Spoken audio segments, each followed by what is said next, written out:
What's the buzz? This is Zeta Beetle, and welcome back to TGIF. In this episode, I am staying up late at night to get some challenges done.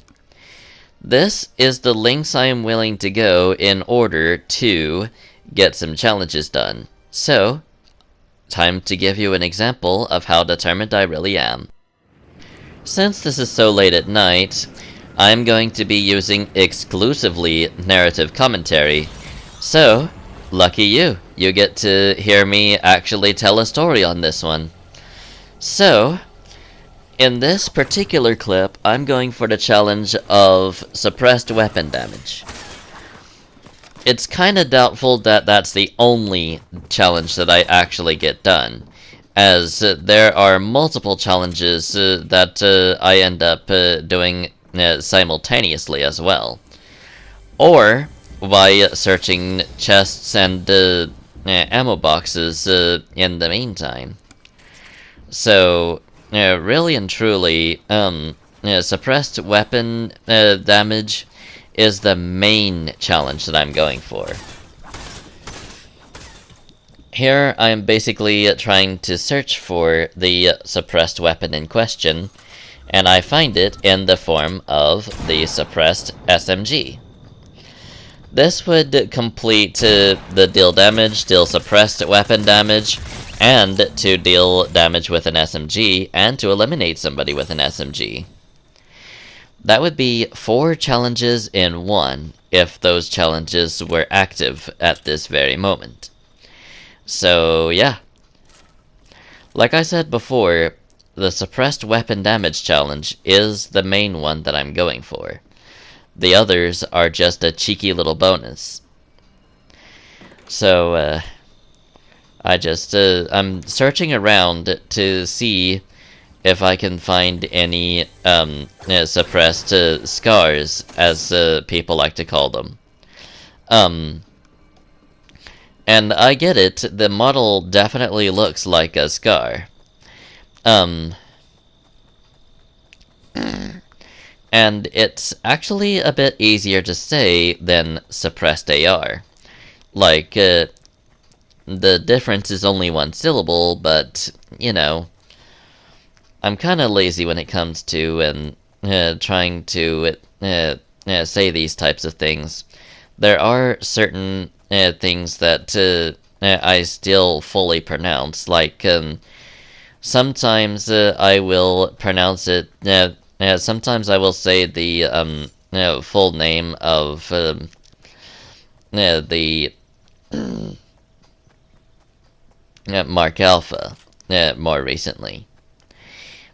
Even though Jester has adopted the term Malfa as his main term. I get it. It's basically putting the M in front of Alpha.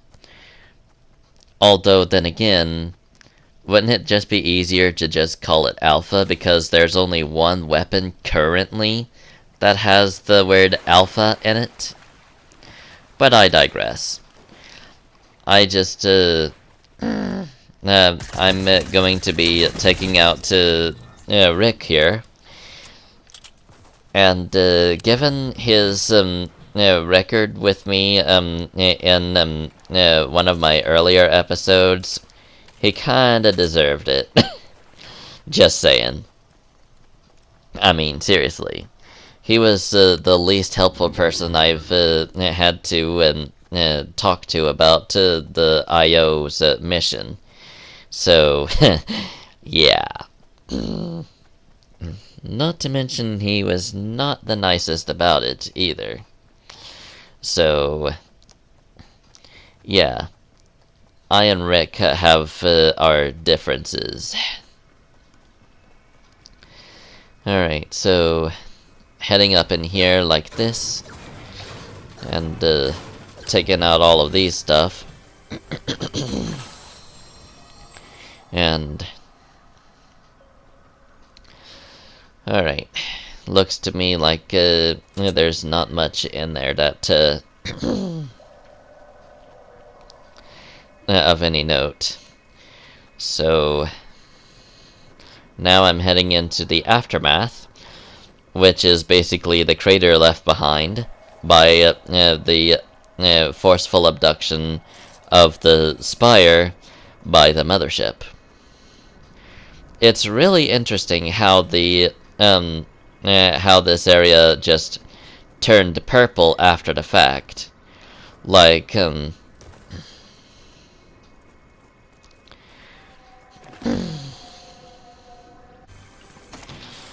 I don't believe that it destroyed the 0 point at all. It may not have even there may not have even been an abduction by of the Spire. It's it may have just been a flat out cannon that just pushed the 0 point underground, as we later see in Chapter 2, Season 8. And the main reason that I know that is because, well, I do edit Jester's content after all, so it showed me exactly where the 0 point was after the fact. So here we go. Now, more suppressed weapon damage is going to be shown, and let's just say that this challenge was very long-winded. Like, a lot of the quests in a lot of the big quests in earlier Chapter 2 seasons were long-winded, but this one, you had to get to 20,000 damage from using suppressed weapons. So yeah, it's just all sorts of crazy. Anyway, I'm jumping down here like this, and moving along, trying to find anything, people, suppressed weapons with which to do the challenge, etc., and so forth.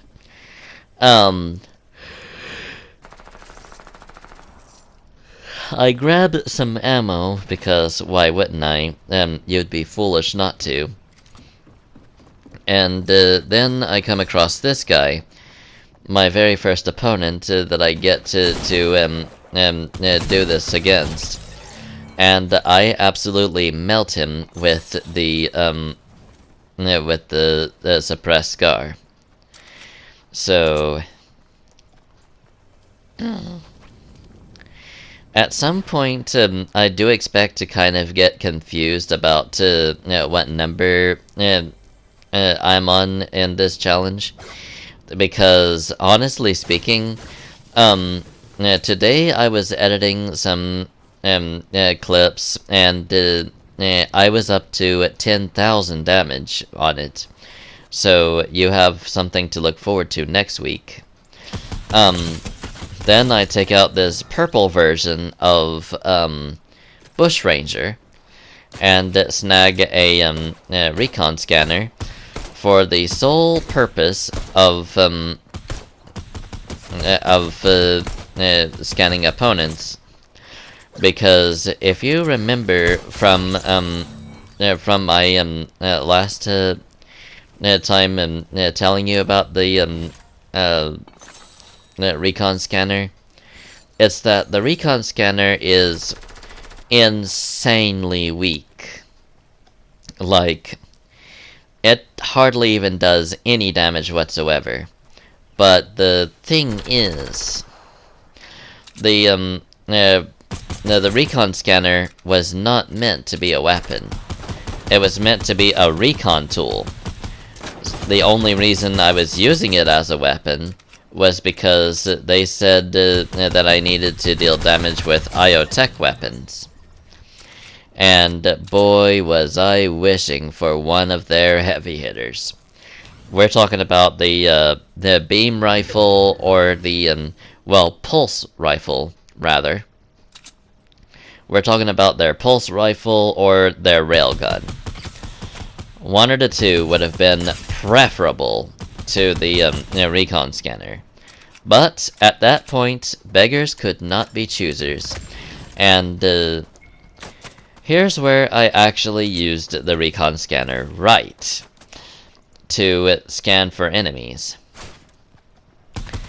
Jester, during the whole railgun recon saga, he was really making excellent use of the recon scanner.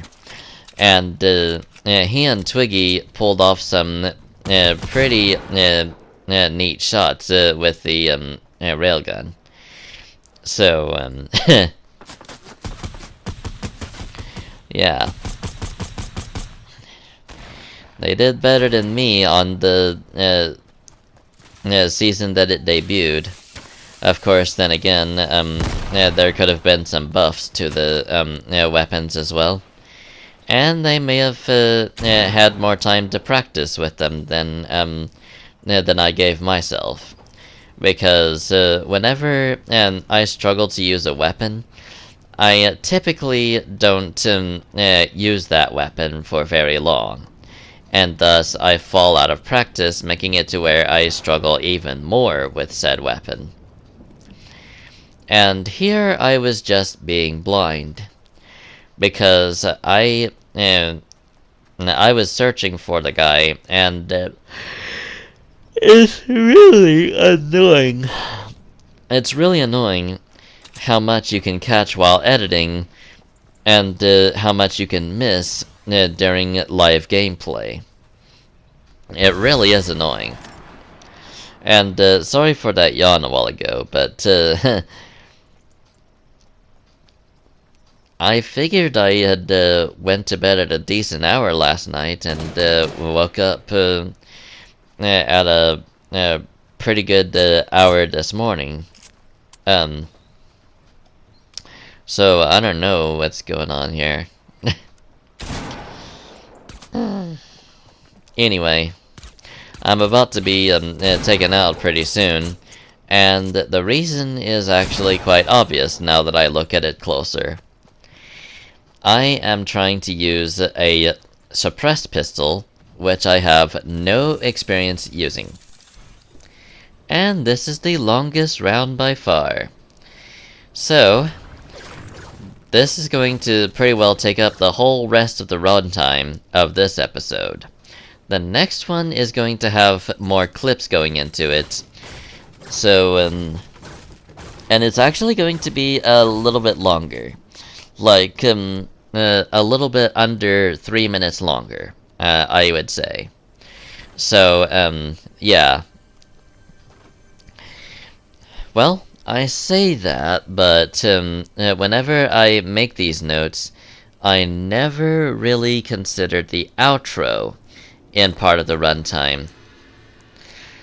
So here, I am doing one of these where you can join the NPC for the dance, and doing so actually grants you some chug splashes courtesy of the guy that you're doing it with.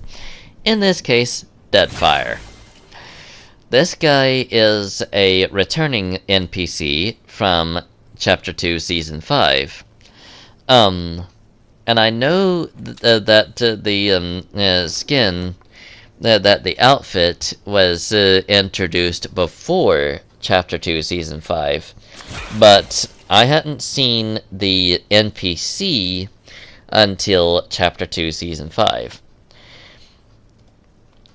And NPCs have been in the game for a while now. I want to say ever since Chapter 2, Season 2. Like,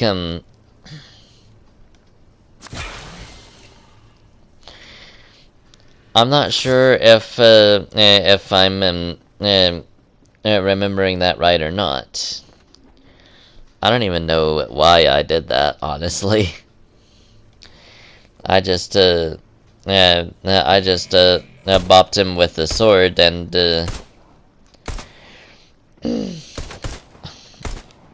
I guess I was checking to see if they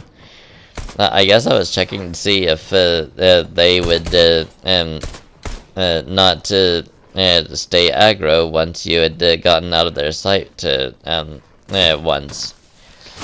But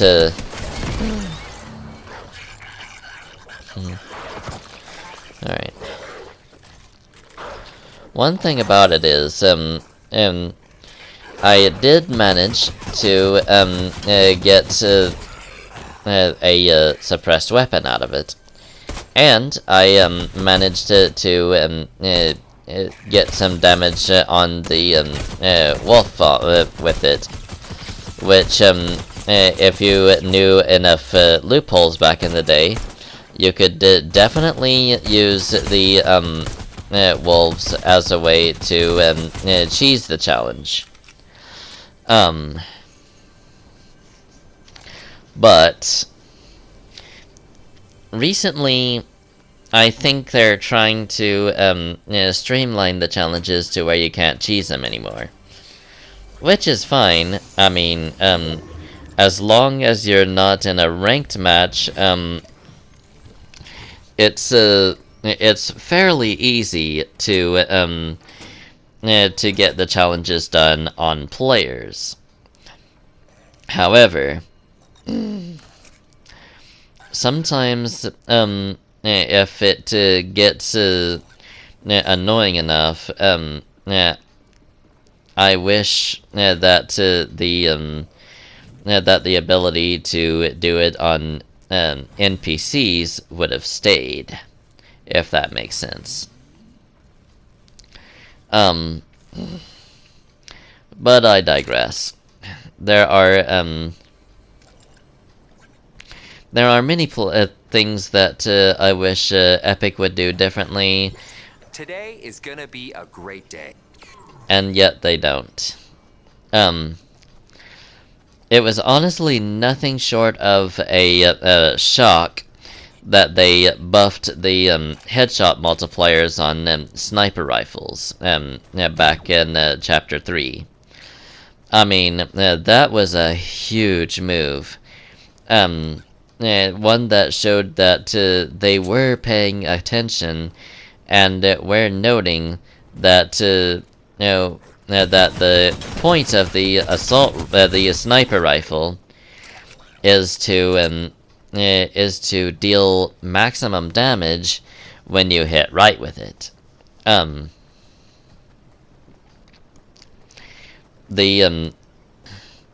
Now I will admit that the OG sniper rifle, the OG heavy sniper, was actually pretty overpowered, because even if you didn't hit the head, it would end up eliminating the opponent. But that part of the heavy sniper rifle was not a function that I used very often. As a matter of fact, sniper rifles as a whole were my least favorite weapon, because at least in the case of the single magazine low firing rate sniper rifles, whenever you would fire that one magazine, it had to be a precise shot right then and there, or you would have to take an eternity to in order to reload the thing and be able to fire again.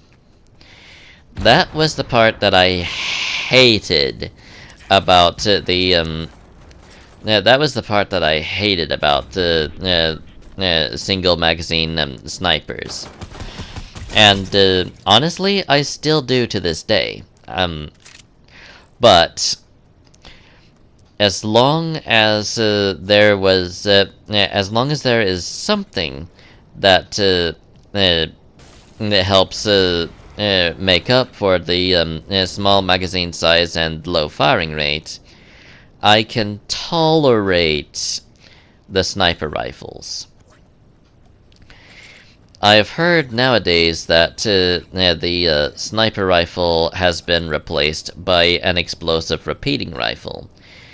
And after one of Jester's recording runs, he has told me that one of his droids managed a 119 headshot with an explosive repeater rifle. So it's not really like the that there's no alternative to it. It's just a lot weaker, and that's fine. It has a larger magazine size and a higher firing rate. So I don't really care that it doesn't do as much damage as some other sniper rifles, because it does, in all honesty, make up for the fact with its higher firing rate and larger magazine size. And those are things that I take very seriously in this game, because like I and Jester have said, we have pretty well the same weapon proficiency. Anything with a firing rate of 5 and above for assault rifles, anything with a 1.5 or above for shotguns. It really depends on the weapon what we consider fast. And it's not really. I'm not really trying to disregard the power of a Maven Auto, which has a 1.3 firing rate. Much like another shotgun that I hold in very high regard. And that happens to be the new heavy shotgun. The old heavy shotgun can just join the trash pile alongside the deagle, as many people call them, the hand cannon. The reason is that both have a slow as molasses firing rate, and cannot help me eliminate an opponent consistently enough to really give me any faith in using either of them. I mean, sure, the new heavy shotgun has its own problems. Like when you aim down sights, the shot is considerably more narrow. And the reason why that's a downside is that, why yes, the shot is more powerful, but you trade power for accuracy. So, that's really the only thing wrong with the new heavy shotgun, in my opinion. The issues that I have with the old heavy shotgun, I've already mentioned. Too slow, and not enough to salvage it. Nowhere near enough to salvage it. And the hand cannon's even worse. On top of being slow and not having any way to salvage it where it comes to power and all that, the hand cannon also suffers from the same issue as the new heavy shotgun. That is to say, too narrow of a shot to consistently hit. Like, if they jump around any, you're going to miss your shot with the hand cannon. And that is something you cannot afford. Especially if your opponent is like me and prefers to spray you instead of using a more powerful weapon, e.g., a shotgun or a sniper rifle. If you run into an opponent like me with a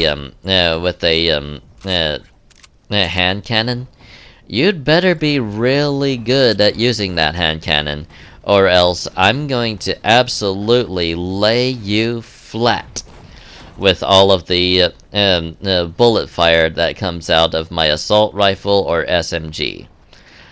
Or if I have access to it, the drum shotgun. Yes, I will use the drum shotgun. It is the best when it comes to firing rate and and practically everything.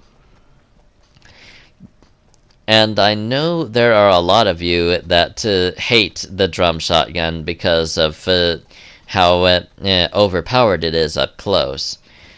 But take a look at it from the point of view of somebody who struggles with slow as molasses firing rate weapons and basically has a lot of trouble competing with people who can use said weapons well. So the thing about it is, I like the weapons that can actually hold their own against practically anyone that you're up against, because it gives me a fair chance to actually get stuff done. Like it's not a particular game changer because I still die in the end, but it is still enough that I still have at least some chance of standing up to other foes in combat. So there we go. That's the end of the longest round of the episode and the final one. Alrighty, that seems to be about it for this episode. Join me in the next one when I deal suppressed damage once again, deal some AR damage, and damage opponents.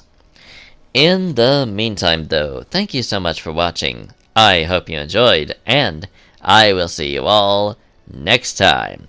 Until then, adios, amigos.